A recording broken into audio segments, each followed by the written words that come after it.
Hi there, my name is Moray, a fashion designer who is looking to educate herself more on history. We today will be discussing Irene of Athens, the notorious queen of the Byzantine Empire. Now then, in a previous video we discussed Theodora, who is probably the most famous empress of the Byzantine Empire. However, Irene's story takes place a few centuries after Theodora and Justinian, and before we get into Irene's story, I want to talk about the Byzantine Empire before Irene ended up ruling. The period in between Justinian and Irene was marked with territorial losses, invasions, and strife. After Justinian, the empire's influence and power started to wane. We have invasions in the west, we have the Arabs invading it in the 7th century. However, under the Iranian dynasty, the Byzantine Empire started to stabilize and hold off Arab invasions. And if we look at Irene's reign in the 8th century, we see the empire start to have a moment again. Before we get into Empress Irene, I wanted to talk about her husband, Leo IV. He is actually known as Leo the Khazar. Leo ruled from 775 AD to 780 AD. Who was the son of Constantine, was entrenched in something that was very controversial during the Byzantine Empire. This is the Iconoclast controversy. Iconoclasm is essentially the destruction of religious symbols, icons, artwork, or monuments. Leo was an iconoclast against religious icons, where Irene was an iconophile. She wanted religious icons. Iconoclasm was particularly important during the Byzantine Empire because it wasn't just a cultural debate, but it was a political struggle. Christianity was very, very important to the Byzantines, and venerating religious icons was a play for power. Emperors such as Leo saw their opinions about iconoclasm as a way to assert power over the church.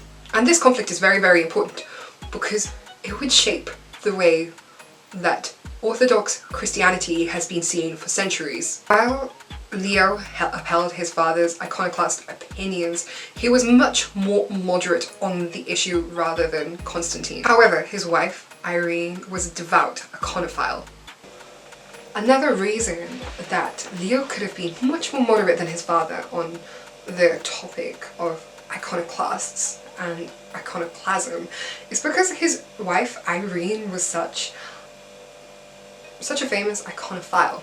And spoiler alert, Irene is the empress who shifted the iconoclast controversy to her view and to her way. So let's talk about Irene's early life. So Irene is born in between 750 AD to 756 AD into a very influential Greek family. It remains unclear on how Irene was chosen as a bride for Leo. Some scholars suggest that she may have been selected through a bride show, which was when brides would parade for eligible bachelors, but this remains a mystery whether it was true or not. Irene arrives in Constantinople on the 1st of November 769 AD, and she marries the then 19-year-old Leo.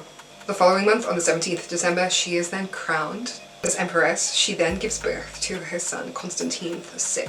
Leo ascends to the throne in 775 AD, and Irene is officially empress. I just want to note that whilst Irene genuinely could have believed in the veneration of icons, she was an iconophile, this also for herself and supporting this cause could have been a play for power. As you know, that the church were iconophiles, and they held a lot of power in society, and yes, she could have wanted to worship them as part of the Orthodox faith.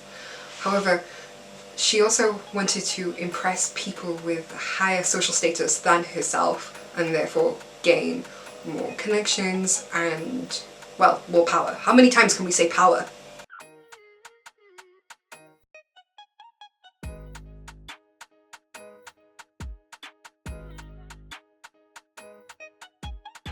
So, Leo ends up passing in 780 AD, and this means that Constantine VI is now the ruler. However, being a child and all, he needs a regent, right? So, Empress Irene is ruling.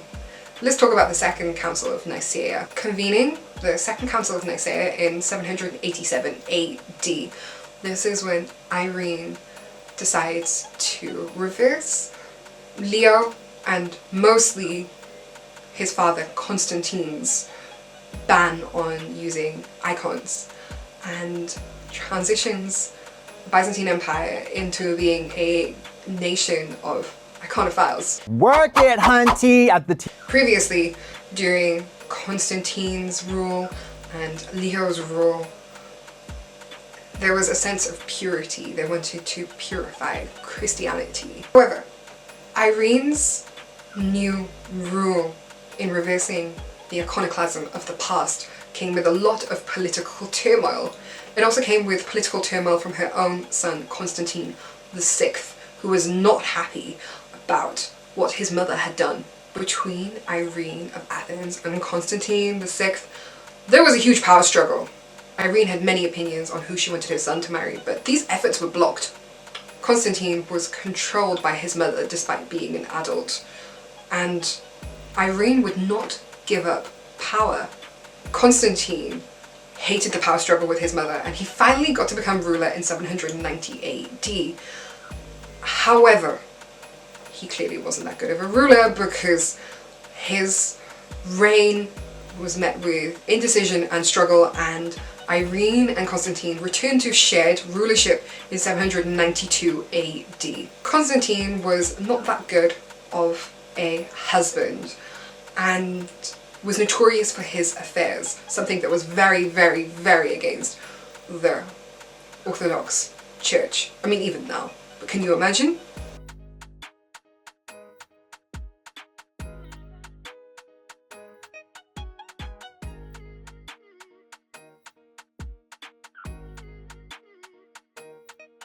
Irene used this to gain power. What does Irene do rather than, well, condemn her son and tell him not to do it again? In 797 AD, Irene has her son blinded.